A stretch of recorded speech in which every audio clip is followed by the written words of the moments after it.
Love potion number 9. That's what he calls his roofies. I mean, that's what the song sounds like it's about. Yeah, I know. Maybe it seemed more innocent in the 60s to people, but it's like that's 50s. No, the 50s, yeah. Yeah, let's go get some roofies. Yeah. Everything was... Yeah. Women weren't legally people in the 50s, so... Oh, yeah. I mean, that's how you could get... what was that? A bird watcher. Remember that song? I'm a bird watcher. Here comes another one. Like, I don't think women could, like, open a credit card without their husband's permission until, like, the 80s or 90s. 70s, yeah. Bank accounts, too. Yeah. I thought it was 70s, but you might be right. Yeah, it's kind of crazy that our... If you, like, well, I don't know how old you are, but... Yeah, how old do you think I am? I was going to say 21, but, you know.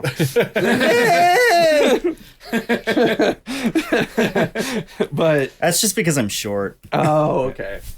Yeah. I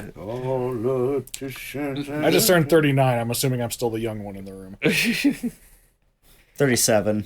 Oh, yes, I'm not the young one. Oh, you got me, bitch. Yeah. For a long time, like when I started joining bands, I was always the youngest one in the band for like the longest time. Well, you aren't going to beat our youngest member in the band. Not anymore. Not anymore, yeah. And then, however, though, like when you had the really young guy join Megaton. No, Megaton is what broke that because both Sabrina and Serena are younger than me. Yeah, and then but then after that, there was that one really young guy also named Sean, who kept for the next project kept coming up with new band names, and all of them were bad. Like there was not a single good idea in the mix. Yeah, yeah, that was an interesting period. And some of them were Hitler related. It's like, do you want to put this on a show, Bill? Do you want to see what kind of people come to this show? Do you want to see the cool people who will come to beat us up if we do this? See, I only remember the cheesy bad ones. I don't remember that one. Yeah, like that. He didn't seem like he was genuinely a Nazi. He was just trying to make edgy jokes and not realizing how they would land. I think he was literally 18. Yeah. So. The thing that I always thought was funny is how into Metallica he was, and it's like I remember being that into Metallica, but when you encounter somebody that's into that Metallica that much after you've been out of that period for a while, it's kind of annoying. Like I remember me and Mario were just like, dude, like we get it, but we got it out of our systems like a long time ago. Oh, but you don't like Death Magnetic? You don't like Death Magnetic? It's the best album ever. No, it's not. Their best album ever. It's funny, I tend to listen to their last like 3 more than their classic stuff because I've just heard their classic stuff so fucking much. Yeah, I grew up with all that on the radio. Yeah. Well, yeah, that's why I think I can't listen to the like Black album because it was I've heard it too many times. Yeah. I bought the first 4 Metallica albums on vinyl, and I was looking at the Black album. And I'm like, I don't really need to own this. I do sometimes though when walking Bobby start singing, "Obey your master, master, master of puppies holding the leash." Oh man, yeah, I sing things at my dog too. Well, I named my dog after a song, so yeah. I sing parody songs at Flexo all the time, and I replace song lyrics with Flexo or whatever his nickname is. I do want to thank you for Ziggy Crop Dust as the because that worked. My dog's name is I was called my dog Ziggy Stardust, and like he's like, does he ever crop dust you? And I'm like, oh yeah. And he's like, Ziggy Crop Dust. Ziggy shot in the band. Ziggy Crop Dust again. But what were some of the bad names that the kid came up with? I don't remember most of it. Yeah, I don't really remember that. I was shown a notebook and hated everything in it because it was after that post Megaton project had fallen apart when I found out about this. So yeah. Couldn't have been as bad as Joy Division. I mean, Joy Division on its own looks Joy Division like is only bad if you know what it means. Yeah. Yeah. And New Order. No, even a lot of just like. Most of it was stupid. There was only a few examples that were offensive. Most of it was just stupid. Oh. I'm sure he's in a different place now. That was over 10 years ago. Yeah, that was a long time ago. I'm sure he's doing fine. He joined Mario's band Altura, so they're still together. Is he still in it? Or do you I have think no so. idea? They just posted pictures, and I think it looked like he was in the studio with him. So Yeah. he was wearing a Megaton shirts too. So. Oh, nice. And he's still in his Metallica phase. No, he's in his Megaton face. Maybe he'll be in his Megadeth phase next. That's a whole weird period because I'd lost passion for playing music at that point, and then Lucid Fugue like kept it on life support for a little while, and then we formed this band. So Yeah. Which Then he lost all passion. I lost passion for music like in 2019, and Lucid Fugue kept it alive. Lucid Fugue kept it alive. Gong Primer was still going. I had pretty much stopped writing songs. Dinger was taking over as like the sole singer at that point because I'd stopped caring. Which is what he wanted to begin with. I didn't even know any of this. Yeah. Like I had a few here and there, but like it was and then 2020 happened and I was like, I want to do music again. having it like being told by something external no is what gets me going again. It's like fuck you. I will do it then. I think I might have like oppositional defiant disorder or something. Yeah. I probably had that. I didn't know that was a thing. Our band's the most fun I've had in a project like the entire time I've been doing music. So Yeah. Because I'm very much that way. Like just like I was talking about the MRE thing. Yeah. You should tell David the MRE thing. Oh, okay. So I was in the military. Yes. Yeah. And we talked about this at Believers when we played the show together. So we had a lieutenant. He was our platoon commander. Mm-hmm. And his favorite fucking MRE was the Cheesy Mac or Beef and Mac or what it was called. Yeah, I can't remember, but yeah. Yeah. Anyways, he would always like demand that one. Yeah. I'm the lieutenant. I get so pick. like because he was the Sir, no. So because he was the platoon. Respectfully, your NCOs are gonna fucking eat that. Yeah. So well, no, they never did, but I did. So one time I went through and I grabbed all the Beefy Macs like before he got there. Like we had like because we went to the field and we had like a ration of they gave us our ration of as MREs, you do. Yeah. And so I grabbed all the Beefy Macs and like put them under my bunk. And I ate them throughout the time we were in the field.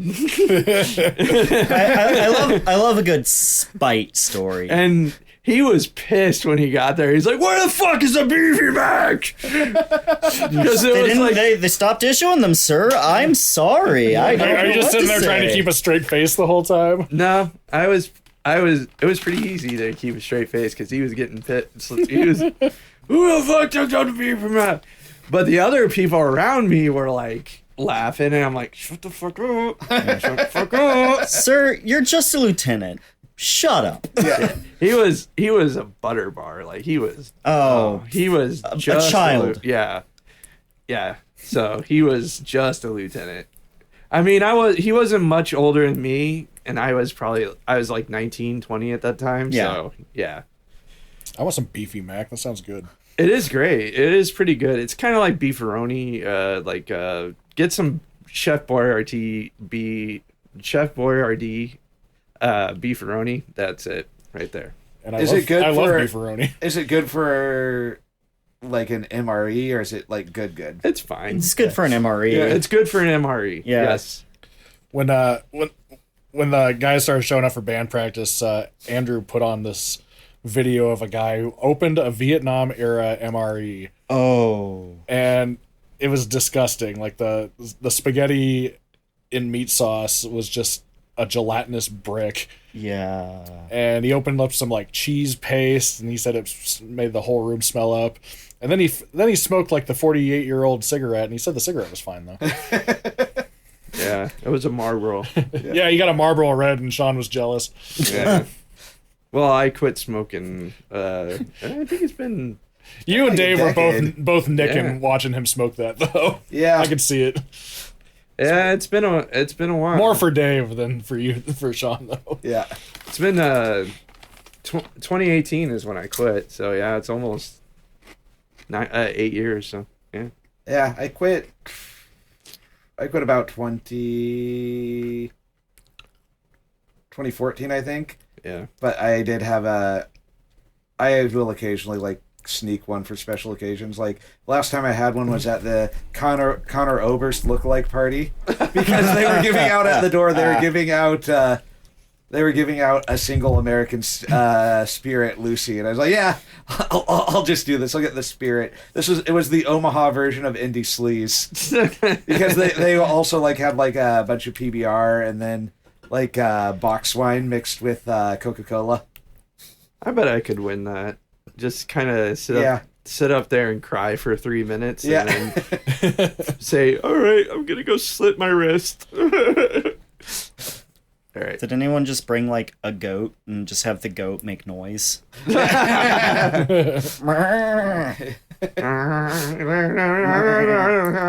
And rip off Beethoven.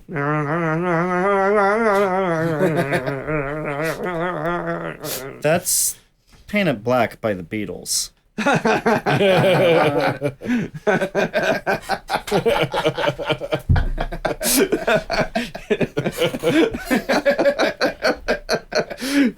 Thank you. That was good. All right, we should probably get started proper. Yeah. That's the thing sound.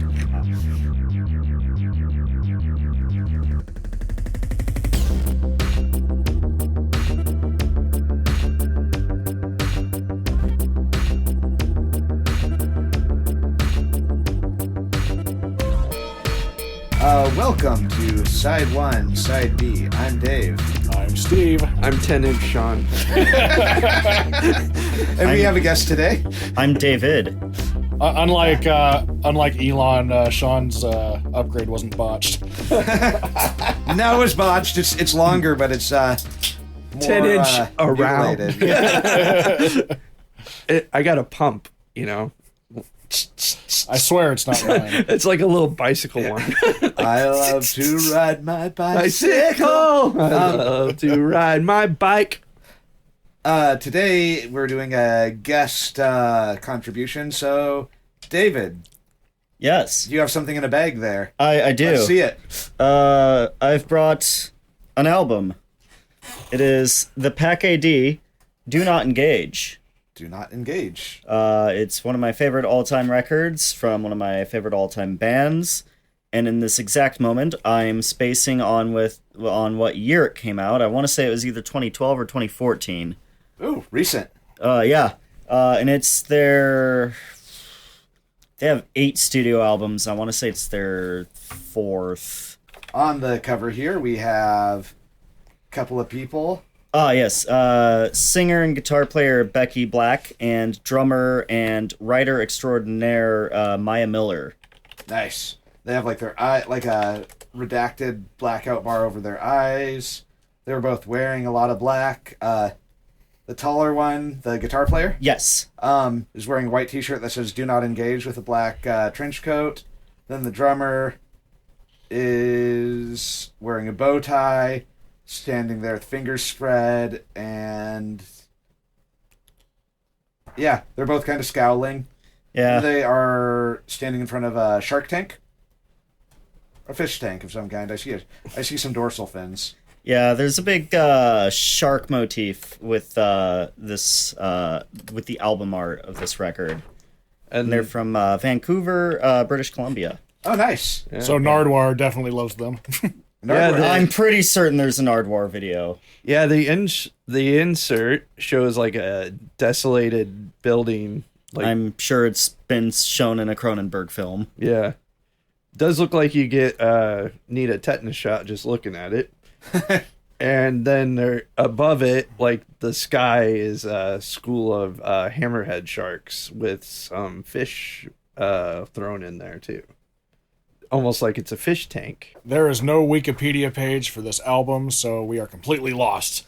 My God. Oh my god. That means we're gonna have to go entirely by what David can tell us. yeah. Well, I could Google, but I'm too lazy to. Well, I but- can tell you some things. Yeah. Because I can read the it says right there. Yeah. Liner notes, my God. Oh my gosh.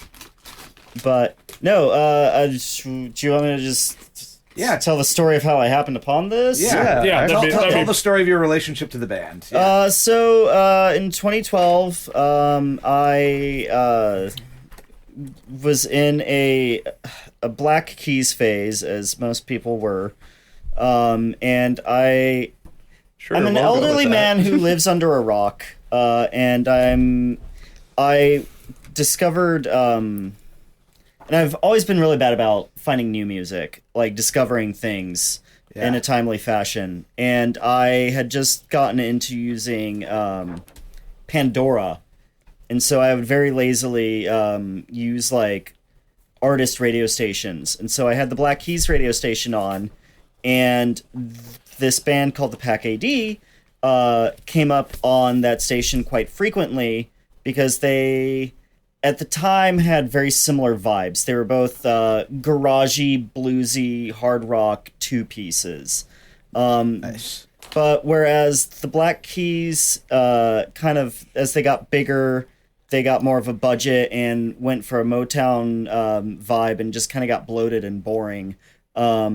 No shade towards actual proper Motown, by the way.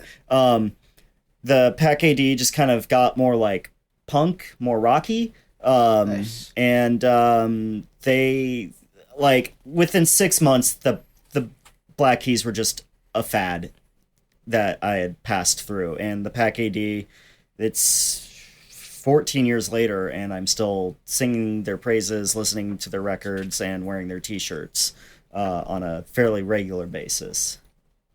I've seen them 3 times. The first time I saw them was in Omaha. They were touring this album. This album had just dropped. And this was within 6 months of me discovering them. Or happening across them. Like, I didn't discover them. They didn't not exist before I found them. You discovered them in the same Discovered sense them that for you. Yes. You're discovering the same sense Christopher Columbus. I was about to make that joke. Yeah. Beat you, motherfucker. Yeah. No one else has ever seen or heard this before me. This is mine. But yeah, so I saw them at Slowdown in the small room, and it was, I don't remember what night of the week it was, but it might as well have been a Tuesday. There were like maybe 10 people in the audience, which is horrible because this band is awesome as a studio band, but they are a live band first and foremost. Like they're loud, they're energetic, they're so fucking good. Really kind of hurt to see such a small crowd for such an awesome fucking band. Yeah. And then the second time I saw them, I somehow believed my own hype and was just fully involved in a fever dream at that point, and I somehow managed to, I emailed them and got them to come play at fucking Brothers, and my band at the time opened for them. Oh, that's awesome. And the night of the nice. show, some guy I'd never seen before was going around telling everyone that he was the one that booked them, and I could have murdered him. And then I recently, back in October, I made the drive to Kansas City, and I saw them. They were doing a tour opening for Shonen Knife. Oh, Yeah. hell yeah. Yeah. So that was... I'd get excited too if I knew who that was. oh my... I'm sorry. No, they're a Japanese pop punk band that Kurt Cobain was a big fan of. Yeah. Oh, okay. Yeah. I don't know. I didn't know Yeah. who they were. Oh, that's fine. I'm under a rocket sometimes too, so don't worry about it. And I'm older than you, so Yeah. yes, I'm older than you. It's fine. Yeah. You're the oldest one in the room. High five. High five. Did you guys like that high five? Yeah. He got really awkward on that. He's Yeah. That's what I do. Is this their first album, second album? Oh, this is off the top of my dome. I want to say it's their fourth album. So, Well, let's see. I got the. it is. It is their fifth album. Oh, wow. Fifth. So pretty far into their career. Yes. And they're one of those. I'll trade you. I had a really hard time determining which one to bring as far as like which one I believe is their best record, because they have 3 records that are like tied for first place in my heart. Nice. But I chose this one because for me personally, this is just as important a record as Nirvana's Nevermind, which is a whole different rant, but suffice to say, that was the first time I was like, I want to play music and I want to do that. Yeah. And that was a record that saved me from a life of listening to just radio country horse shit. Yeah. So it means a lot to you because it also got you interested in finding new music again. yes. Yeah. And also they're both blue. Yes. They both have a water motif. Yes. Oh yeah. They both have They just don't have a naked baby. yeah. Thank God. Yeah. I feel like they're missing it. They should have had one like right in the corner here. Yeah. They should have had A naked baby in a one of the naked shark's baby. mouths. It would have been so Yeah. good for me personally. I had the best naked baby ever. Me, Donald Trump, world-renowned pedophile. Had the biggest I- dick ever. I have seen so many naked children in my life. No one's seen more naked children than me.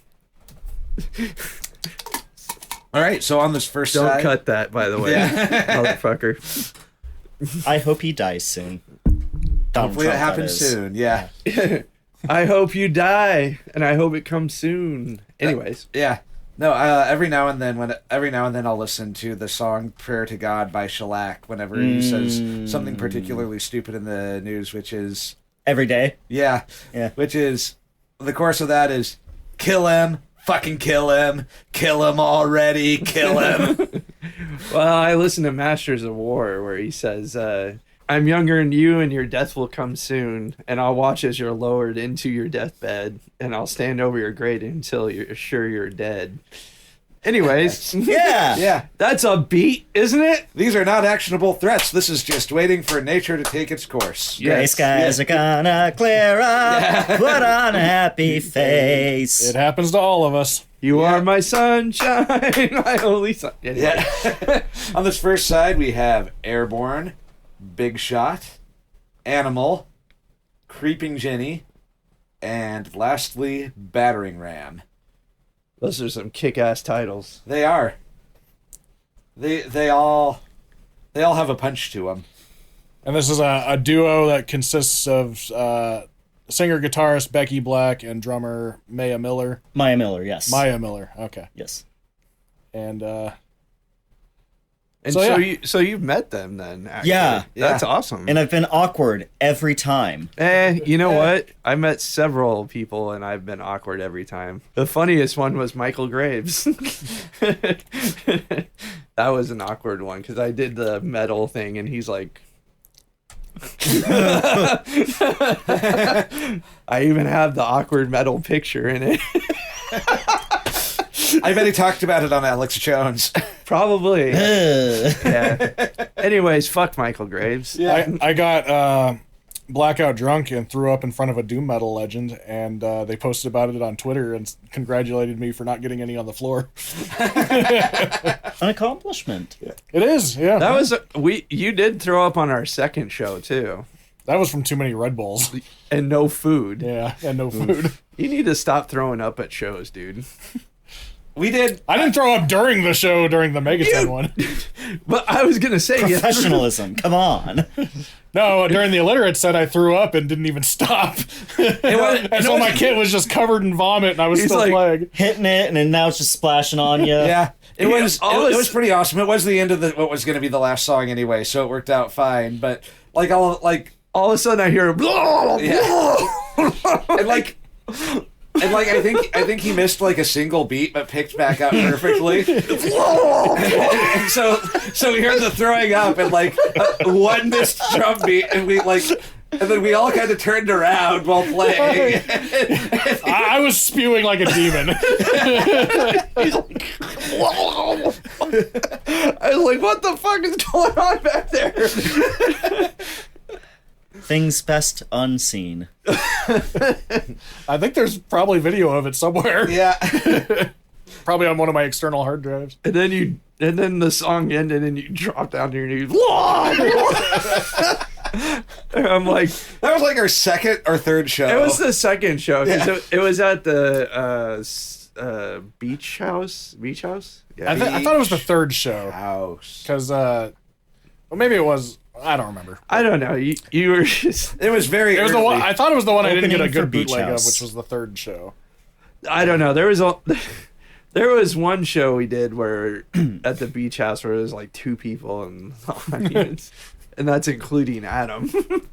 I like on the Lucid Fugue release for all All the normal people. For all the normal people, there was like 2 people, and I'm pretty sure they were randos. I don't think they knew us. No, they knew it. Well, one of them knew us. Oh, did they? Okay. Yeah. Well, it was. I think it was her and her boyfriend, and I knew her from work, and they were both cheering really loud. It was great. oh, okay. Yeah. Yeah.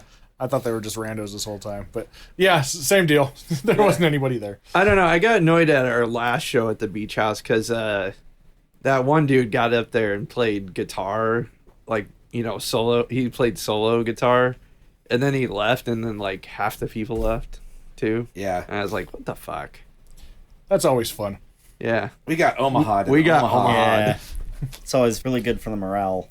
Megaton got Omaha'd by a local band, and then at the end of the set, and like, yeah, all their fans followed them, and then it was us playing to Karathos, and then Karathos played to us, and then the guy at the end was just like, well, here's $100 from all of their fans, and then I should have contacted them, but we just ended up keeping it. Yeah. Fuck them. Well, I'm like, they left. Yeah. Like, and that's the band you probably think it is, Dave. Yep. It is. Yeah.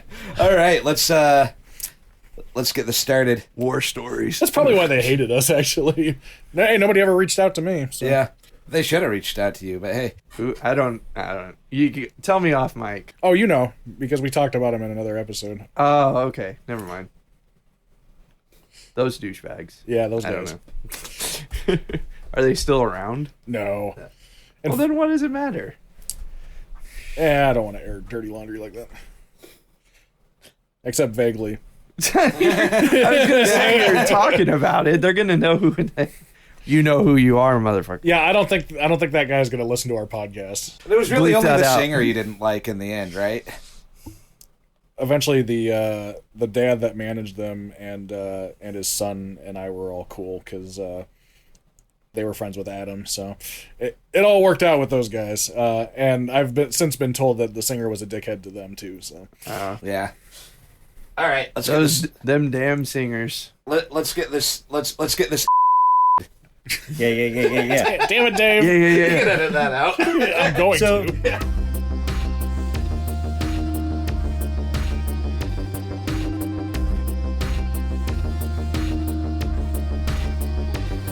And we are back. Yes.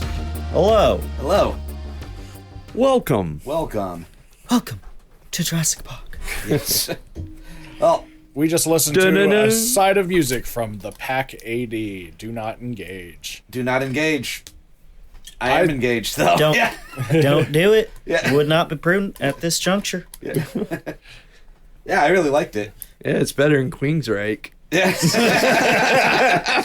Oh well, thank God. Oh, I had to sit through that shit last week.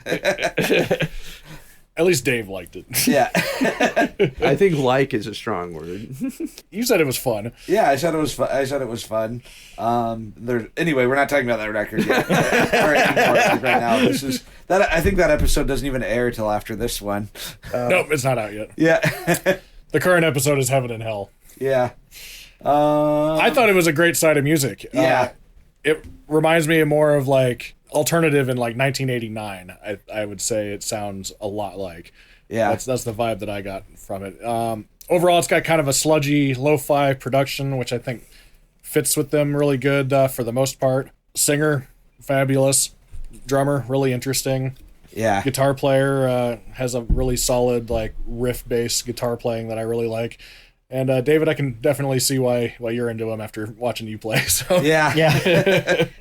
Yeah. And it's interesting that you were saying that it had kind of like a late 80s indie vibe, because their follow-up record to this, which now I'm blanking on what that one's called. Hold while I cheat and look at my phone. I got it up. Unpersons. No, that was the one before it. Positive thinking. Positive thinking gives me like 80s like New York like punk vibes. Like not over, like there's no like saxophone and no one's dying of drug use, but You mean there's no shirtless guy doing it on the beach? No, sadly. But no, like positive thinking really feels like that's their flat out punk album. And that could also be because that's the album they put out right before I hoodwinked them into playing at Brothers. But That's cool you got them to play at Brothers. Circling back to this though, this album slaps. Yeah. Yeah, I thought it was terrible. No. No, it was great. It was really good. I thought the dynamics were great, because especially I can't imagine how hard it is being like I know they're in the studio and everything. Mm-hmm. I can't, but they still have to do it live. So Yeah. I can't imagine how you got to keep all those dynamics while you're still performing live. So it's very, Especially like Animal, you could tell that they did studio magic on that song, because you could tell that there's a backing synth track to give it more bass. There was soloing while overdubbed on top of riffing. They have a KEXP spot for this album, and they play it live on KEXP, and it works still. Like, they are so good at giving you the most sound possible out of the least amount of instruments. Yeah. Like I could tell, like even with the overdubs, that these songs were meant to be played with just two people, and I imagine maybe they do like they signal split some stuff to get like some bass in, but I could tell that, you know, like it's the kind of guitar sound you get when you're trying to get like both a lot of treble and a lot of bass out of a single instrument. I enjoy her guitar tone and stuff, and I can tell that she's using a deeper like fuzz tone or something to be able to get, because to replace that missing element for when they play live, I'm assuming. I gotta say, really big, thick, meaty guitar tone. Yeah, and meaty drums too. Like and and also to fill in for that missing low end of not having a bass guitar, like a lot of like tom and like bass drum. Yeah, a lot of interesting tom work. Yeah. Reminds me a bit of early Cramps, like the tom work on that. Yes. I was expecting to be reminded more of White Stripes than I was. Like there was some of it, but it wasn't, you know, like it was definitely I enjoyed like this more in White Stripes. But you know, like there was like a lot more, you know, like it was a lot like grittier. There's a lot more fuzz, a lot more grime, and it also didn't have like the same kind of slavish devotion to using only equipment that was made before 1970 that the White Stripes had.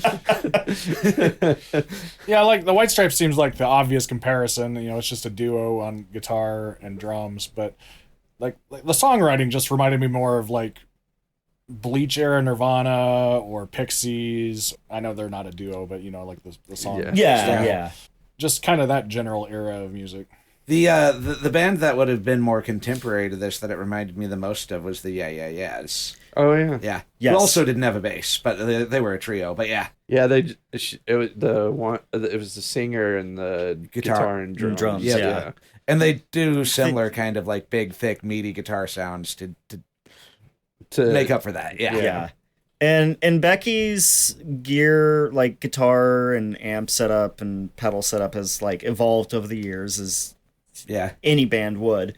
But from what I've observed, count in my countless hours of like scourging YouTube for videos, she's always got a guitar with humbuckers, and at least from this era on, she's got 2 amps that she's A-Bing into. Oh, okay. yeah, yeah. Yeah, that would definitely thicken up your tone. And Yeah. Yeah. Actually, I think that's where I got the idea to do that when I was in a 2-piece. Nice. Was from her. What kind of amps does she use? Boutique fuckery. Does she use more like she's- combo she's- amps or like No, yeah. she uses half stacks. There's a hovercraft head, and I want to say the other head is a black cat, but I could be wrong. And then one of the cabs is a Fender, and let me see if I can, in a timely manner, find the pictures I took from when I saw them live. It'll always be a timely manner because in the future I will edit it. Haha! master editor. Masturbator. Oh, except I went to the wrong year. October Oh man, October of 25. it's taking too long. Taking too please. long. Fuck! No, I'm just kidding, dude. I'm useless at everything. Well, speaking of useless, This is time for our sponsored content. this Yeah. is What kind of guitar does she play? Does she do? This era, she was using I can't remember the name of the model, but it's the LTD, and it's those things that look like what if a Les Paul was kind of cool. yeah. It's like LTD or ESP, but it was black, and she used it for a few years. I'm assuming it got stolen. Because in Maya has the drummer wrote some memoirs, and in the memoirs, one of the chapters is just about gear and how your van will always be broken into. If you are a touring band, your gear will get stolen. Just come to terms with it. Insurance. You Yes. Get insurance. Yeah. Okay. So we've got a hovercraft head going into a Marshall cab, and then a Fender head going into a Black Star cab. So I was mostly okay. wrong about everything I said.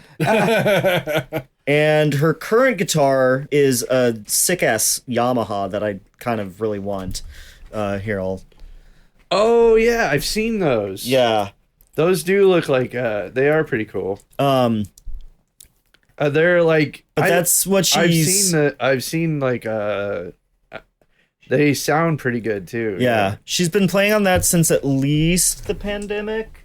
Oh, those are nice. Yeah, I like those. Oh, yeah. But yeah, the guitar prior to this was the black one, that looked like a more metal Les Paul. It's kind of similar to the Yamaha has like an SG that looks like an SG on steroids. Yeah, I appreciate, honestly, like I don't need another guitar right now, but the next time I get a guitar, I really want to get either just like an old vintage Taisco with some gold foils in it, or just some random Japanese guitar.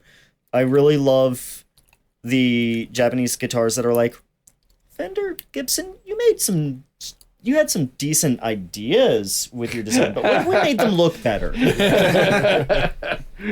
What if? You can go down the Eastern European rabbit hole like I did and pick up yeah. a Soviet Tonika. Yeah. Or That thing is Steve, gnarly. Yeah. Steve, you do need to finish 3D printing your clear plastic guitar, though. Yeah, someday I'll get back into 3D printing. Yeah. It's such a pain in the ass that I kind of fell out of love with it. Fair. Track by track. Oh sure. Track by track. First up, we have Airborne. I put big, deep tom hits and fuzzy guitar with a lot of tremolo. I did hear like bass guitar during the chorus, and that's when I was wondering if it was a like a pedal with a signal split or an overdub. Like it had like a lot of good forward momentum. Her voice had a good quiver to it when the song needed it. Big loud chorus, little fake out ending. And then I noticed kind of like a hammered on "I Want to Be Your Dog" style piano throughout the whole thing. Yeah. And like listening back to it, this was the most restrained her vocals were the whole side. Yes. Yeah. Yeah, I found the vocals to be kind of like hypnotizing, overall, I thought the song was kind of hypnotizing. It kind of had like the simple flangy guitar riff, groovy tom heavy drums, and like I said in the general overview, it has a '90s alternative sound that I really like. Yeah, I like the drum work or drum intro was great, and then the guitar worked really well, and then since you guys said everything else, fucking hell, Jesus. Fuck you, Dave. I'm gonna go into her fucking vocal harmonies. That's what you get for stealing my joke earlier. Yeah, fuck you, Steve. I thought the vocal harmonies, because they did like some vocal harmonies during the chorus they were fantastic. Like I think, do both of them sing or? Sometimes, yeah. Okay, yeah. I know Maya does do backing vocals on some of the songs. I've heard, because I heard two of them singing at Yeah. certain points during it, but not all the time. Yes, and I don't remember if she did a lot of backing vocals on this album. I know in more recent albums she does some. But I don't know, when they were both doing those harmonies, they sounded good. I don't know if that was overdubs or if it was just, or if it was the drummer doing the backing vocals. But those harmonies sounded great in the chorus, and yeah, the vocal work throughout this whole side is fantastic. So yeah, Maybe they got a singular monk to do it. yeah, it just overdub. That's a callback to one of our other episodes. You'll have to listen to it. It's on this. No, Check out our Black Sabbath Heaven and Hell episode when you're done here. Yeah. Shameless self-promotion. So Click there, here or click here. Yeah. It's over everything you want to see on screen, just the little thumbnails. yeah, just click the thumbnail. Now on Heaven and Hell, they wanted to get a chorus of monks, or as a joke, they were going to get a chorus of monks, but they got one monk and they overdubbed him 100 times or something like that. And Tony Iommi was just like, "Oh blimey, they took it seriously." I hope they just paid him in mead. Yeah. All right. Any more thoughts on Airborne? It was a wonderful song. I got nothing. I'm just sitting here enjoying the validation. Nice. Yeah. What if you brought it in and we were all like, "This is shit, dude"? Then I would have Just like last week for me. Well, that was last week. That was just me, though. Dave was on your side. For some of it. Oh, no, Dave was the middling centrist. Yeah, I was I was the centrist on Queensryche. I didn't like that album. Yeah. Next up we have Big Shot. This one was also reminded me of alternative, but it reminded me of like late 80s alternative, like when it started to kind of change. Like kind of Bleach era Nirvana, I guess. Yeah. I like that it was a nice angry song, because I feel like they had someone in mind for this. Yeah. You know, the sentiment doesn't come out of nowhere. Yeah. And oh man, the guitar tone on this one was like really killer. It was really meaty on this one. Well, with the title Big Shot, they're probably making fun of like some person with a big ego. Maybe the Black Keys. Yeah. I did like how it was a bit more stripped back than the last one, but I also liked how I wrote that it was both grittier and poppier. Yeah. Part of that was the more aggressive vocals, mixed with the hand claps and oohs. But yeah. Yes. Yeah. But yeah, good follow up to the first song. Like after, like the first one had, like a lot of like layers. This one was a bit more raw. It was a little more driven, straightforward, almost punk, but like alternative, like punk, like Pixies era kind of thing. Yeah. Yeah, it definitely had a punk energy to it. Yeah. A big punk energy shot. Yes. Yes. That wasn't very good. No. Make sure you edit that one out, Steve, because that was fucking terrible. No, leave it. It's very You can always tell a bad joke as long as you make fun of yourself after you tell the bad joke. Or I can make fun of you, and then leave the bad joke so we can rub your nose in it like a dog who pissed on the rug. And now don't do it again. All right. That was my racist British accent. Oh, crikey. Oh, crikey. Someday I'm going to go through and I'm going to make a racist accent compilation of Sean. It's going to be all British accent. Oh, no, and it's all German. Yeah, all German, too. We have a lot of German Sean on this podcast. Do we have any Italian Sean? Oh, yeah. We do have Italian Sean. I cook the pasta. Mamma mia. I mean, it's not racist if it's British, because the British invented colonialism, or they'd have you believe they did. Yeah. And Germans, they fucked up, and Italians doubly so, because they fucking invented fascism. Yeah. So no, there was one. I'm making the train run on time. It's not racist if you're making fun of oppressors. Yes. That's what I'm trying to say. Yeah. No, we were talking about, it was the Scorpions, right? And I didn't realize the Scorpions were German. Like a hurricane. Did you know that song's about sex? Wait, what? A metal band, a metal song from the 80s? Most people don't know this. Is about sex? I was thinking it was about inclement weather. Oh, it was about God. that song about my penis. Yeah, it's about sex, yeah. We like it a kinky sex, yeah. Yeah, there was an interview where the guitarist was just presenting it like a fun fact. He's like, most people don't know this, but that song is about sex. Oh, that's sweet childhood man. But yeah, Big Shot, yeah. I liked it. I didn't have as many notes about it. Yeah. Thought it was just really solid, escalation in terms of bringing up the energy before bringing it down a little bit in a way for Animal, which I thought was a great song. I liked the sleazy guitar song sound. I liked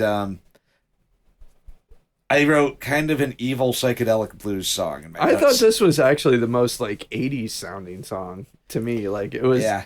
But it might be because I still have Bad Animals in my head. Yeah. I was thinking the same thing. Yeah, but it kind of did remind me of Bad Animals. Yeah. Because especially when she got to the chorus and I was like, Bad Animals! yeah, that was going through my head too. But unlike Bad Animals, I mean, this one had a big, giant, beefy guitar sound, real fuzzy.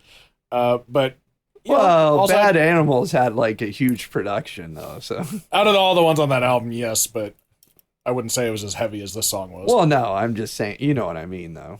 Yeah. The production of Bad Animals, that song, the whole album in general is just big 80s overproduction. Yeah, that one was the most metal on that album. Yeah. Yeah.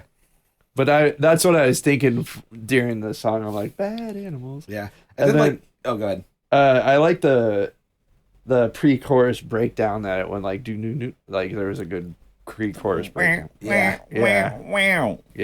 I liked the effects on the guitar solo and just everything it did. Yeah. It's very wah-centric. Yeah. Yeah. That's why I thought it sounded very 80s. Very psych. Makes Kirk Hammett very jealous. He's like, you took my wah sound. You made it good. I couldn't have no wahs during Saint Anger. The actual best Metallica record. Oh. Oh.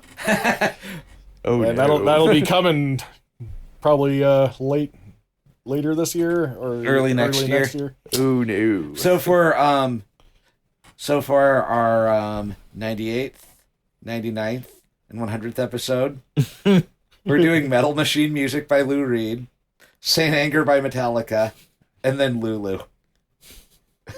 All in a row. Fascinating. Yeah.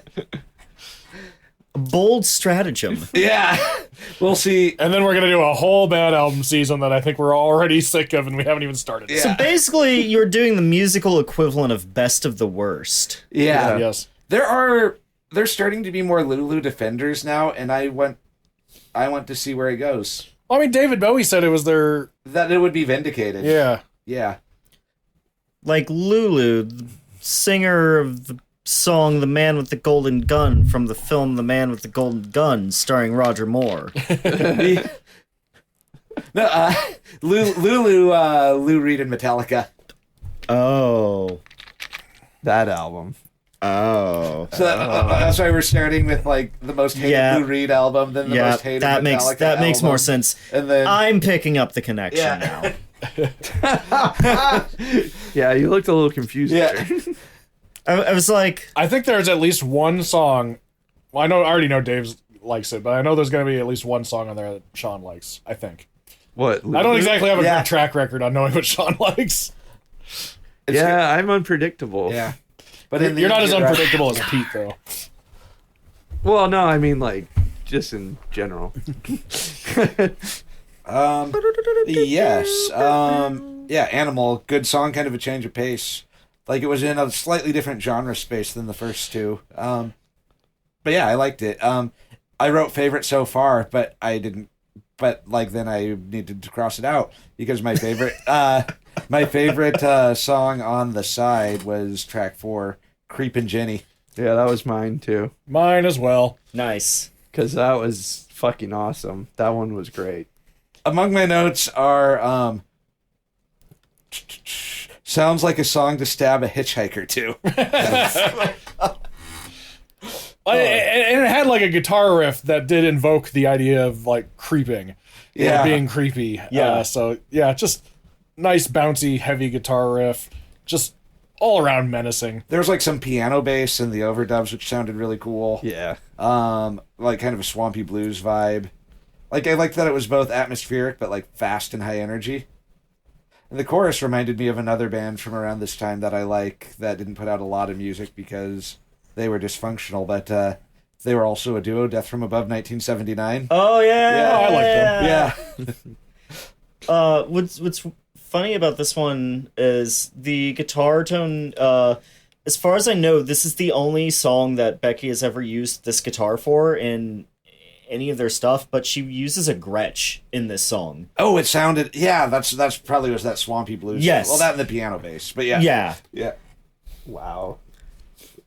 Yeah, that would make sense. Yeah, with that thicker tone. Because I said the thick tone. They had a really thick tone in this one, like really heavy tone on the guitar on this one. Yeah, like the song before, it also had a thick tone, but like this one was even thicker. Yeah. Yeah. They like the little cool stereo tones on like the little guitar riffs before there was the like last chorus. the solo or whatever was like Yeah. panning Yeah. the speakers. Sounded Yeah. really fucking cool. Really gnarly. I did notice too, which I thought was kind of cool in the liner notes, that this album was actually recorded to tape, so it wasn't a digital album. Oh, cool. So that's probably why it has such a good sonic quality to it, is that it was recorded to tape. So just a FYI, fun fact Nice. that I saw. See? Read the liner notes. Read the liner notes. Reading is good for you. Sometimes there's stuff in them other than Credits. lyrics and credits. Other than the fucking corporate rock, or the corporate people putting their fucking Name Your on. copyright Yeah. bullshit in there. Yeah. It actually says stuff. There you go. Yeah. Any more thoughts on Creepin' Jenny? Fucking awesome. Yeah. Favorite on the side. I think, because I know they use a lot of literary references. I want to say that that's a reference to Stephen King, the works thereof, but Yeah. I am not well read enough with Stephen King to be able to tell I'm you trying what to it think where is. Creeping Jenny would be. It might But not be the direct name of a character, but yeah. No. But I know they've said that there's some influence of Stephen King and Ursula K. Le Guin in this record. Oh, I'm going to specifically. listen for that a little more now. I want to say Airborne was Le Guin. Okay. Most banned author in the United States, Stephen King. Yeah. And then closing out the side, we have Battering Ram, which sounded like a fucking battering ram. Yeah. You know, I'll say what I liked about this was like the interplay between the guitar and the drums. Like there was a lot of interplay with the way the riff went and then the drums was going, like the drums were like almost like it was like a call and response with the drums and the guitar during this one. And I liked it when the drums first came in, like, you know, it started with like the big ringing guitar unaccompanied, and then the vocals came in. But then when the drums finally came in, it was like a disco beat. Yeah. And then like they did this little like thing that was almost like a gunfire thing that it was like a roll. For what really stood out to me on this one was her voice. I think she really let loose on this one. Like we made the Cart comparisons earlier. It's kind of similar where she had a really powerful voice on that album. There's a very powerful voice on this song. I got a lot of Billie Holiday. Hot take. I think I've really enjoyed the lo-fi production on the other songs on this one. I think the production holds this one back just a little bit. But yeah, I think the only thing I can say critique about this song, if I'm gonna give a critique, is the chorus could have been a little bit stronger. But yeah, I thought it was great. There were some moments where a lot dropped out, and it was like a more intimate moment with just the vocals and like guitar and a little bit of percussion that I really liked too. Yeah, I think I think the chorus is really what stopped this from being my favorite on this side. Is that I thought the chorus was a little weaker than Creeping Jenny's chorus, but it was still like my second favorite. Yeah, on this one side. ended up being my second favorite too. Yeah. If it would have, I thought like the way the verses were going and stuff, and I love that moment that you're talking about where it stops and it's just the guitar and her voice. Yeah. And yeah. So that's the only thing that stopped it from being my favorite on this side. If it was my second favorite on this like side. my main critique of it is it wasn't quite as good as the song before it. Yeah. That's kind of it. Yeah. Is the chorus wasn't as good as the one before it. Yeah. Really good way to close out the side though. Oh yeah. I mean, it was definitely more of a closer than Creeping Jenny. So like I feel like these tracks were sequenced kind of perfectly. Like if you had these 5 songs, this was the perfect order to put them in. So yeah. Made me want to flip the disc over and keep going. Yeah. Which is should definitely we do what that? Let's do that. No, I think we're done. We're just gonna. This is the end of the podcast. There will be no encore. We all quit. Suspense. Yeah, not the end of the episode. We gotta the do the entire track podcast.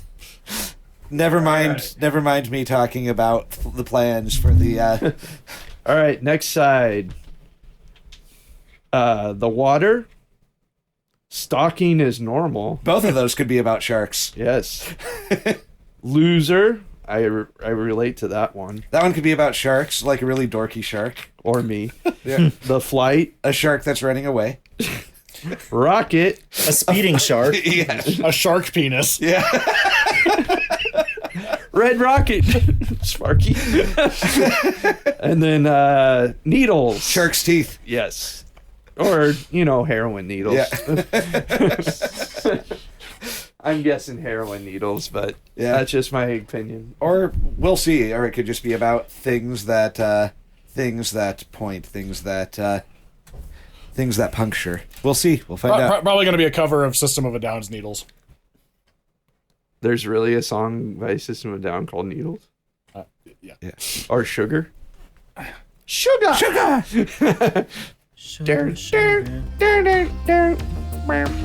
right, here's side 2. Yeah. And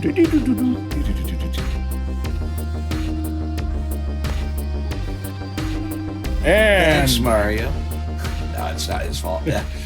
no, this house is a big like hodgepodge. Like half of it was built in the 30s, and the other half was built in the 70s. And Yeah. I was told my plumbing before I replaced it hadn't been replaced since the 50s. I'm like, well, no wonder it was fucking clogged. And I didn't see it, but my dad told me that when he saw it, like it was just one big, like they had like a cut section of pipe, and it was just one giant, like tube of sludge. Like, Was it a sledgehammer? it was a sledgehammer. Hey, Tuba Sludge. That was my dad's nickname for me. And we are back from side B. Speak of things that aren't wired right. Oh, Steve speakers. Oh, Yeah, I had some weird technical issues. I'm speculating it's making like a weird helicopter noise, and I think there might be like a speaker cable touching a power source or something. Like, I haven't heard that before right now, so I'm not sure what happened there. But anyway, we got through it. yeah. This was a excellent side of music. I think I liked it Yeah. a little bit more than the first side. Yeah, a little bit, not a lot. Yeah. They're pretty even, but this one edged out a little bit. It was rock and roll, man. Yeah. The first side was also diverse, but I think this one was even more diverse than the first Yeah. side. Yeah. Just a lot of really cool moments. Yeah, it was all good. All good all the time. For me, the first side is very much just like, here are a bunch of songs that are not connected, and the second side, they might not thematically be connected, but it takes you on, for me at any rate, it takes you on an emotional journey where it kind of starts very high octane and ends just kind of meditative. Yeah. Yeah. Yeah, it was definitely was like it did have an EP vibe. Yes. Like, I mean, if they would have shoved like some more songs in it could have been a full album. But I liked how it was an EP vibe. Like, this is it. There's 6 songs, and Yeah. that's it. Yeah, it was good. It was Yeah. real good. And yeah, like, the journey had an ebb and a flow to it. It would, like, the energy would pick up, die down. Yeah, it felt like a journey, like through a whole set of related moods. It felt like a more personal one too. Like, Yeah. like you were saying, David. It felt this one, not that one. Yeah. David, not Dave. Not David, not Dave.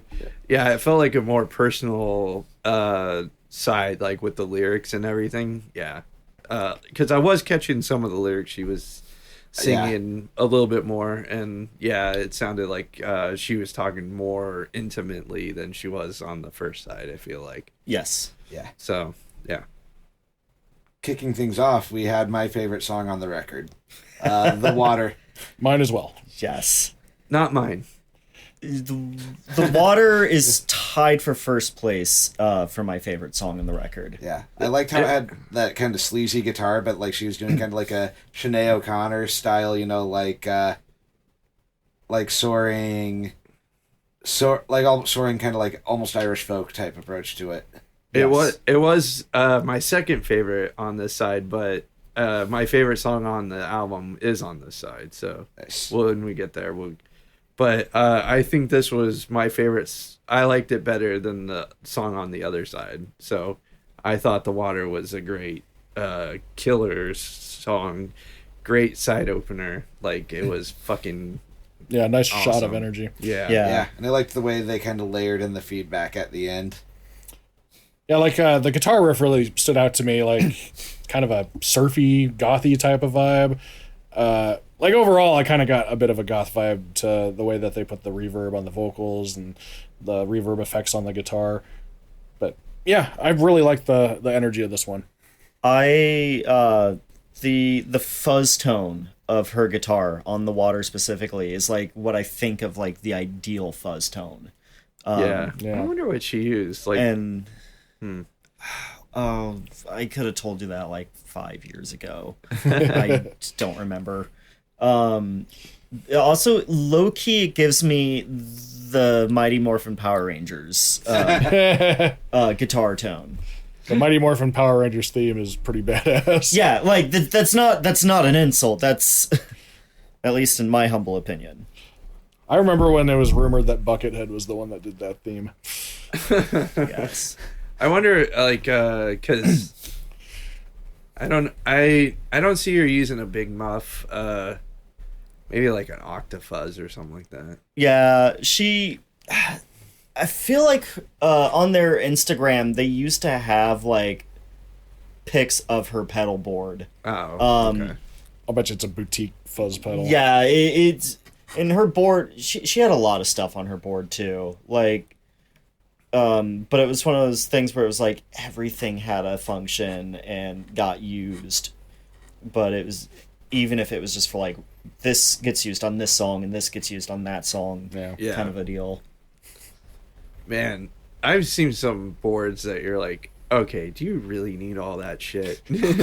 A church board. You're just playing for church, man. So back when Megaton like first started, Oh, like, yeah, you're definitely one of those people. Anyways, go ahead. One of our first shows, I had my pedal board out, and at that point in my career, I usually just left all my pedals on all the time. And the guitarist from Karathos, Kyle and Serena's band, Kyle, who's been on the show before, got mad at me for not using all of my pedals, quote unquote, not using all my pedals. And I'm like, but I was using all my All my of them pedals at the except for same time. one that I had on my board for Pete's band and not for Megaton. But I'm not going to just take it off my board for one show. So anyway, apparently while we were playing Paranoid, he got so mad that he left the venue and slammed the door so hard everybody could hear it. I didn't hear it, but Wild. and his name was also Steve. So they referred to him as Bad Steve for a while. Yeah, my pedal board is pretty minimum compared. Yeah. But it's actually grown more than it used to. Like, I used to be like, I had overdrive, tuner, and I did have a pedal that made my guitar sound like an acoustic guitar Nice. for a bit, and then I actually just, I'm like, I'll just play acoustic now. So, but There's a parallel universe where I'm the Alliterates guitar player instead of Sean, because it started out with me.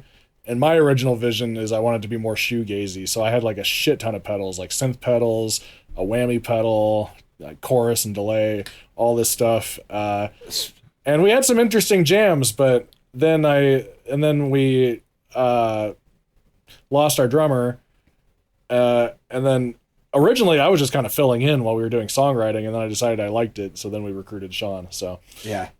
if you can peer into parallel universes, you can check out the album where I played guitar, and it doesn't sound anything like we sound now. And then like the original idea too was like no bass player, and you had like a signal split with an octave, and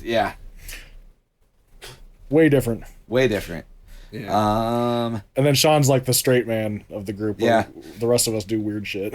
Yeah. Well, basically, I have, I think, 6 pedals, but they're like just variations on distortion. Yeah. Like I have a big muff that doesn't actually work very well. I have to tap it sometimes.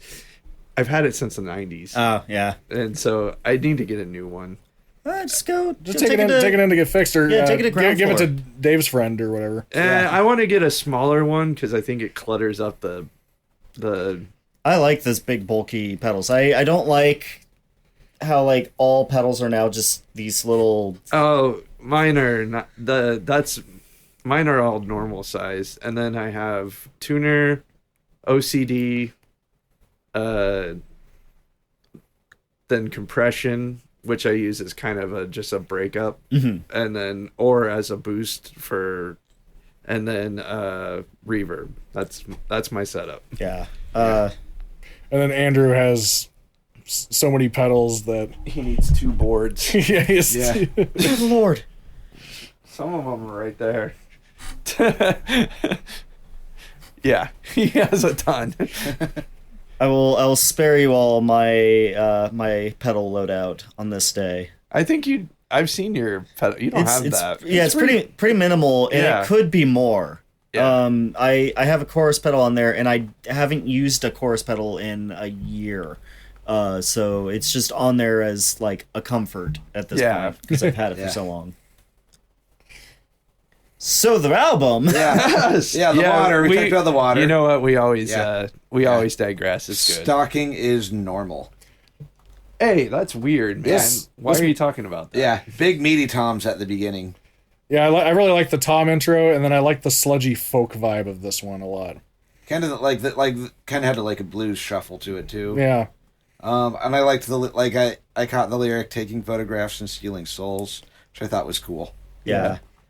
I think it's about paparazzi, or maybe it's about an actual, like, I don't think it's an experience with like one specific gent as much as I think it's just about the way men treat them. Yeah. Yeah. I can imagine that as a woman. I can imagine that, even though I'm not a woman. Yeah. Because when we played a show with Dave's sister's band, they kind of had something similar happen. Like, I mean,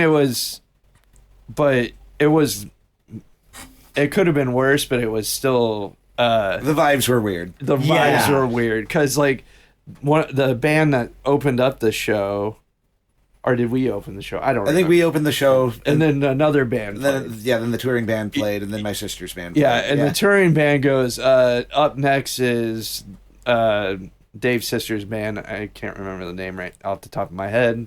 I think that one was Manic Pixie Dream Girls. Yes. Yeah, I was gonna say, I feel like I vaguely remember this band. She was in a few bands. Yeah. It was Manic Pixie Dream Girls. And he goes, yeah, next is Manic Pixie Dream Girls. They look really hot.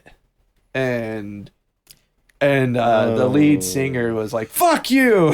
So it was funny that she got it there. Like, no one could respond. She was quick. Yeah. But I was just got real uncomfortable there. Yeah. I thought it was funny. I thought it. Yeah. I thought it was great that she did that. Yeah. I was like, as soon as she said "fuck you," I was like, yeah. Yeah. I wonder how she's doing. I haven't seen her in a while. That singer, my sister. I see my sister still. She lives in a different city, but we keep in touch. Yeah. It was. But it, like, I get, like, where people will be like, oh, they're chicks, they're hot, but not, like, they're musicians. Yes. They're creating something. They're creating good music. Yes. And just seeing them as something else instead of actual musicians. Yeah. So that's kind of where that story was, like, how that guy, instead of saying like, "Oh, this band is up next," he just said, "Oh, this hot girl band." I'm gonna sexually harass the next band in public in front of everyone. Nobody's ever said I'm hot. I know, that's right. Like, no one's ever said, "Oh, the Alliterates are next. They look hot." No one's ever said that, and probably never will. Maybe they have. Yeah. Oh, maybe they have. Everybody's staring at the cucumber that Dave keeps in his pants wrapped in tinfoil. Just because he got to. Yeah. It's really awkward when we went to the airport, though. I couldn't figure out if it was about like guys being weird to them, or if it was about paparazzi. I think it probably was kind of a little bit of both. Yeah, kind of a mixture of. I just said I hope she doesn't really have a stalker. Like, I do too. Yeah. I liked the big anthemic chorus to it. Yeah, but like the taking photographs and stealing souls just kind of made me think of such a great line. Yeah. It made me think of like Princess Di wasn't the only paparazzi death either, but just like stealing souls. There's the belief that like among like some native cultures that you shouldn't get photographed because it's taking a picture of your soul, but stealing souls could also mean like causing someone to die in a car crash. Yeah. Yes. Yeah. Well, and they had this like nice interplay between like the call and response for the lyrics, and I was like, she was saying something and like they were like underneath it was like stocking's okay, like it was. So like I couldn't quite catch everything that they were saying, but like I'm sure on like multiple listens you'd be able to catch it. But I liked that interplay between it's almost like the victim saying something and then like the stalker saying it's okay, it's all good. Yeah. You know. Yeah. And then, but then like naming the song, like Stalking is Normal is like a joke title. So Yeah. like doing like serious subject, but you know, like Teehee. Teehee, yeah. Yeah. Well, I do that kind of thing too. Yeah. Yes. But that's such Yeah. a punk rock thing to do. Yeah. Like stalking's normal. Yeah. Yeah, this is fine. Yeah. Fine. Just do it. It's good. Yeah. It's good. It's fine. It's fine. Yeah. Yeah.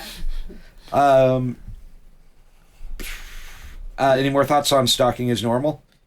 The only other thing I have is, and this is completely vibes based, but like the vibe of the sound of the song makes me think that you're in a you're watching like a horror movie, like a slasher movie, but then suddenly it becomes absurdist, and Jason Voorhees just pulls out a top hat and like starts doing a song and Yeah. dance. Hello, my baby. Hello, yes, my exactly. honey. Very much my like- ragtime Yeah. gal. William Hurt's just like, not again. Yeah. It Or not William Hurt. but, I did think it was a really this whole side was great, but Yeah. I like the dynamic of this one Yes. a lot. Yeah. I thought it was a very interesting. I liked it when this one was a highlight of the Yeah. album for me. Yeah. I liked the water more still, but this one was definitely a highlight. This is going to be one one of the individual tracks I'll remember better, I think. nice. I also liked the big anthemic chorus, which we haven't mentioned yet, and I liked when they paused for one beat. Yeah. Yes. Yes. Yeah. That was great too. Yes, I remember. I know what you're talking about. Yes. Next up, we have Loser, a song about Steve's cat, Flexo. Ooh. Yeah, Flexo. you're a loser, Flexo. Good So boy. why don't we kill you? No. Sit on my lap. This one had like a lighter intro with a lot of like chorus or reverb on the vocals. Then it had like a moment where it had like a sudden shift in energy, and then it kind of went right back to the gentle yet more like murky, clean part. So it was, Yeah. I don't know, I don't know if it was their intention, but you know, it kind of reminds me of having like a depressing day, and then you just have like a ray of sunshine in that depressing day, but it goes away too quick. Like Flexo, Like a ray Flexo. of sunshine. But then we'll go away too quick when you start to spank him. But yeah, I thought the vocals were very haunting. The way, like you said, the way Yeah. they put the reverb and chorus on it, and the sparse, clean guitar intro, which I think this is the first time we've had the clean guitar that I can remember so far. I on think this so, album. yeah. Yeah. And which sounded great, and I liked like what she was doing with that. Does she play acoustic on this, or do you think it's No, a clean no. guitar? it's electric. Clean. Yeah, I've never seen her with an acoustic. Grandpa's guitar. Yeah. And every time, fuck Yeah. you, Steve. You can't. I didn't come up with Yeah. that joke, so you have to say fuck Yeah. Brendan Small. Yeah. Like, if you're going to do a band this noisy with only two people, you can't use an acoustic guitar. Yeah. Yeah, even for the quiet songs, it just doesn't work with I think what this is going for. I think their farewell album ends with an acoustic track, but I've only listened to that like 2 or 3 times. So Did you say farewell album? it might be their last record. They put out 8 records, and they were like, we need a break. We've been doing nothing but this nonstop for like 15 or Yeah. more years. But then they said that, and they released it, and then they started touring again. So who knows? Who knows? Hopefully there's more. But That was 6 years ago, like 2020. yeah. It was fun while it lasted. Well, Yeah. I mean, sometimes you run out of ideas for songs and albums, and you still want to play it live. So. Yeah. That, and they developed these things called families. So Yeah. they kind of Happens after 15 years sometimes. yeah. Yeah. Yeah. But for Loser, I've got that it's very 90s. It's got the quiet, loud quiet of like Nirvana, and then there was a section in it where it has the Radiohead creep cha-chunk. But then the vocal effects really reminded me of Black Hole Sun. So Yeah. this was their like grunge song. Yeah, every kind of grunge. Yeah, this- including British imitation grunge. Yes. Yes. This one and I think Needles reminded me of Soundgarden's like melancholy material. Yes. Yeah. Vancouver, not that far from Seattle. Not honestly. that far, yeah. No. Vancouver is like Canada's Seattle, really. Yes. Yeah. Doot doot doot. Doot doot. All right. Next up, we have The Flight. I liked this one quite a bit. I liked how the drum kit, like the drum intro, sounded kind of like a propeller spinning, and like there was like the little kind of like spring amp style guitar feedback, or maybe it was a tape effect, or maybe it was a slide guitar. Couldn't quite figure out what, or maybe it was all these things layered that was doing kind of like a circular motion type of sound. Yeah, I was thinking either like a tape effect or an analog synth where what was in the background. This one almost sounded industrial to me. Yeah. Like the drum sound mixed in with the guitar kind of see sounded that, like yeah. industrial. It sounded like a plane engine. Yeah. Yeah. Yeah, it started out with like a tom and then vocal intro, while the guitar faded in after, I don't know, like 30 seconds. Really heavy effect on the vocals, and like I said, I like the tape and or analog synth effects that were layered in. Or slide guitar. Or slide guitar, Yeah. or whatever the fuck it was. Yeah. Or the Tonica guitar. Yeah. Touch the Tonica. Touch it. Fun little fact. Little baby 23-year-old me that originally purchased this album as a digital album. Because it was 2014. Yes. Yeah. I guess it would have been 25, but yeah, whatever that math is. The Flight was a bonus track. It was not included in the digital album originally. Oh, interesting. Yeah. And then one day it just kind of appeared. It fits perfectly though, right where it is. Like I wouldn't reorder this at all. So I think the flow would be off without it there. Yeah. But yeah, it was a bonus track originally when I first heard this album. So Oh, crazy. Then it got promoted. yes. They George Lucas this album. Yeah. Because For the better though. Yes. Yes. Because like going from Loser to Rocket wouldn't quite work the same. Yeah. You need yeah. the flight. So You need to fly from Loser on a rocket. yes. 2 needles. No, Rocket though. Rocket was I think my second favorite on the side, probably third favorite on the album. This one sounded very mid-90s to me. Yeah. This was like the most traditional song on the album. Yeah. Well, I said it like an 80s rock vibe, but I don't know. It reminded me of like cruising around in the mid-90s and the radio playing, and this I could imagine this song being played on the radio at that time. The vocal delivery was great. It sounded like a single to me. Yes. yeah, if this wasn't, you said it had a video. Yes. It looked like they only released 2 singles from the album before this, but if any song on this would be the single, it'd be this one. Indie rock is a very album-based genre because releasing singles requires more of a budget. Yes. You just choose the ones that would be the singles, but yeah. Speaking of rockets, David, what's your favorite type of wolf penis? I like... Not you, the other one. Yeah, We know what your favorite type of wolf penis that's is. true, yeah. Yes. I've never given much thought into this, but I guess, as long as it does the job and does the job well, that's all that matters.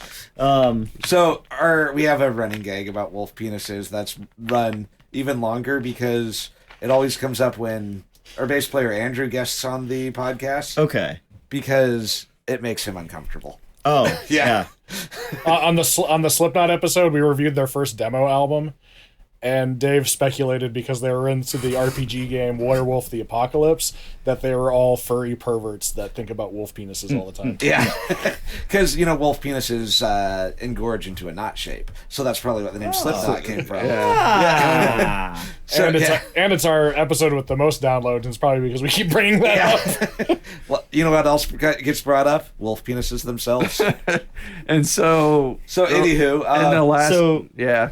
So, what I've got for Rocket is that, first of all, this is the one that's tied with The Water for favorite track of the album, for mine.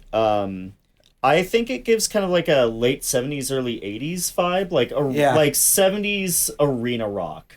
Yeah, that's kind of what I was thinking, yeah. And it's lo-fi, but it's got a huge sound despite being lo-fi. it's anthemic. Yeah.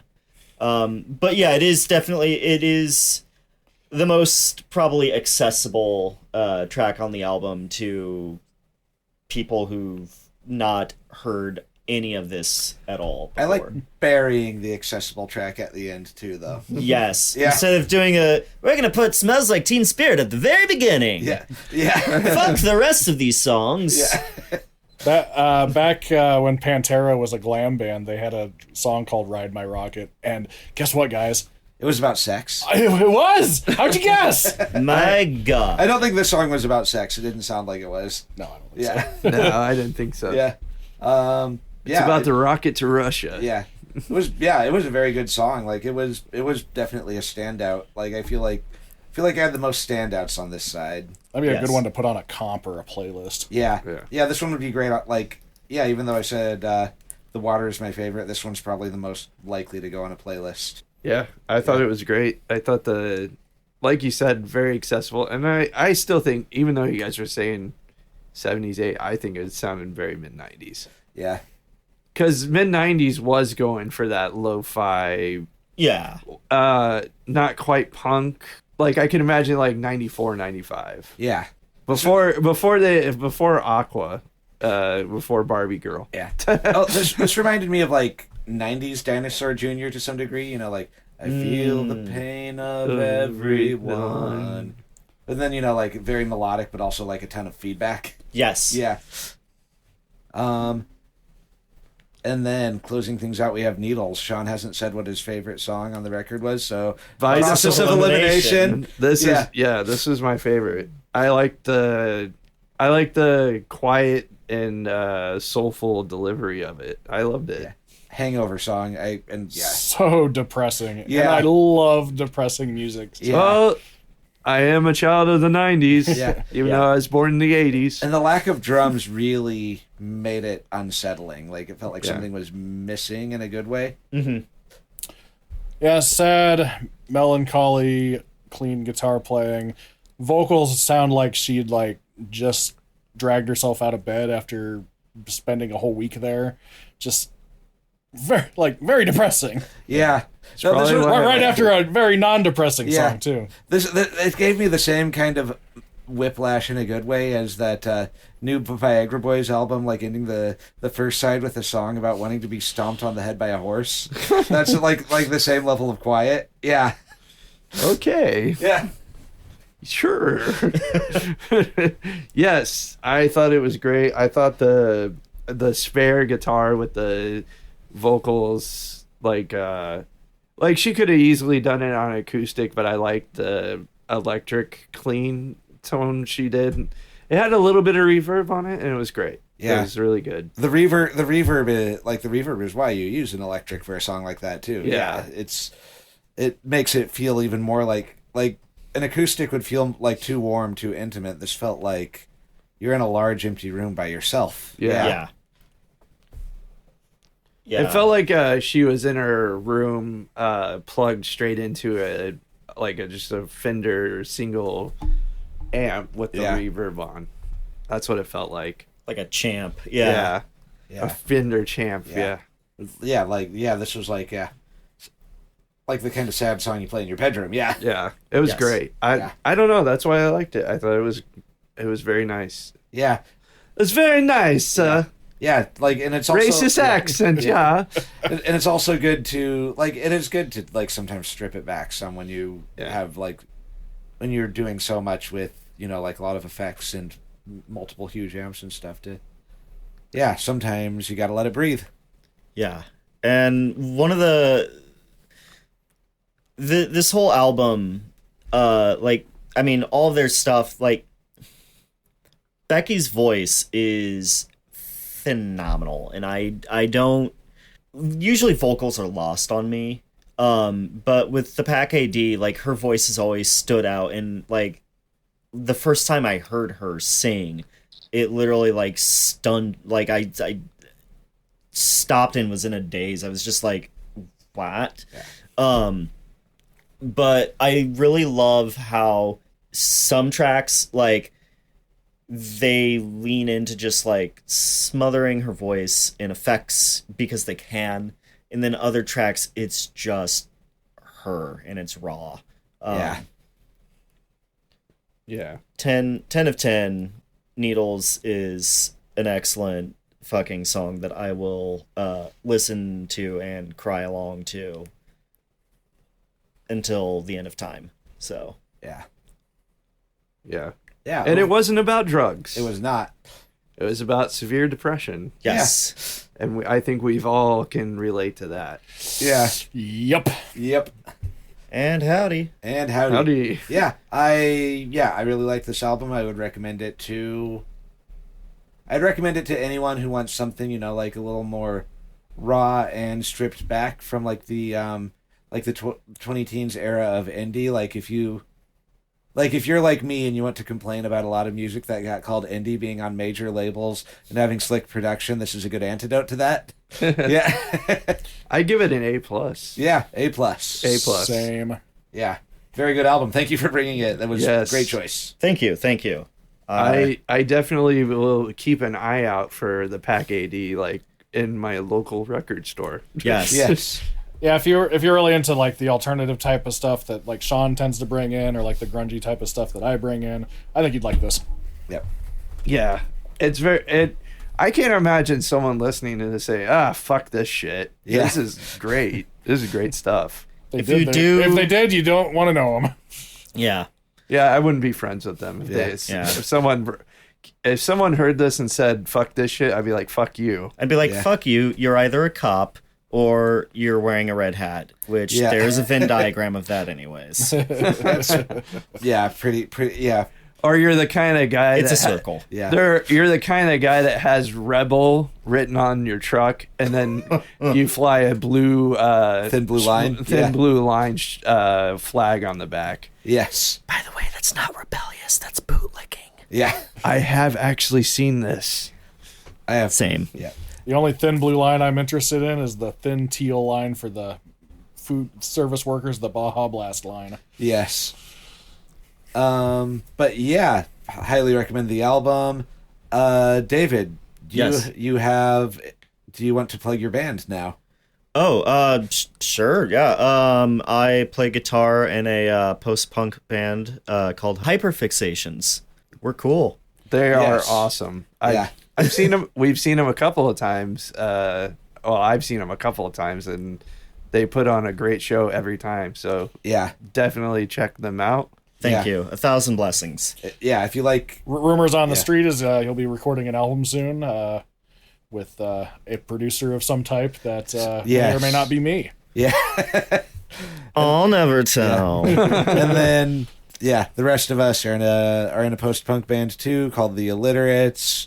You'll get all of our stuff in the bumper because this podcast is hosted by 3 members of the same band. But yeah. You can check the description for links and all that good stuff. We're biased about our Yeah. band. Yeah. I'd give our band a 2 out of 2. Yes. But yeah, catch you on the flip side. Flip the bitch. I don't know. Bye. Sean's a racist accent. Oh yeah.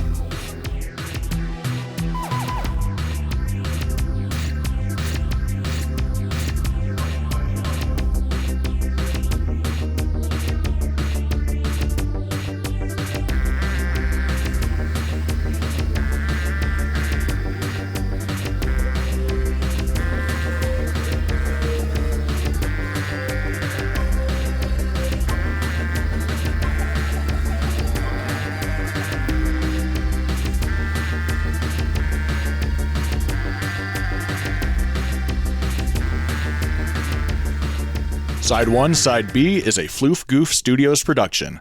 Head on over to killrockmusic.com, that's KILRAVOCK music.com, to check out our post-punk band, The Alliterates, and Steve's solo project, Killrock. You can also check out Steve and Dave's experimental project, Lucid Fugue, where the theme song comes from, at lucidfugue.bandcamp.com. You can also check out Dave's old band, Gong Farmer, at gongfarmer.bandcamp.com, spelled GONGFERMOUR. You can find each of us on various social media platforms. Check out the description for more information. Thanks. Lick my love pump. This music really makes me hate the centralized bank. Sunday morning. All hail to Sean. All hell to Shaw. Don't forget to subscribe to the official Doctor Who YouTube channel. Doctor Who.